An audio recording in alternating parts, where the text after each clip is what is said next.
How to create a Coinbase account. So hello guys and welcome back to today's video. So in your Coinbase, you could either create an account through your email, whether you're manually adding it or you're logging in or creating an account through Google.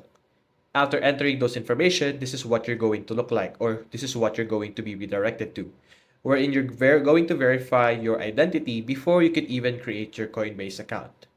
So this verification part over here is part of the creation of your Coinbase account. So simply click on continue. And over here, depending on what location you have selected, it will allow you to select a specific ID type to verify your identity. So you're just basically going to take a picture of your passport and of course a picture of yourself to verify your identity.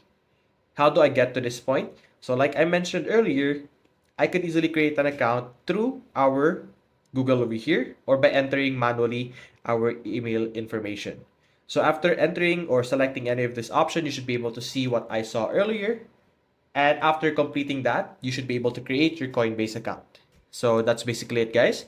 If you enjoyed this video, leave a like and subscribe. Thanks for watching.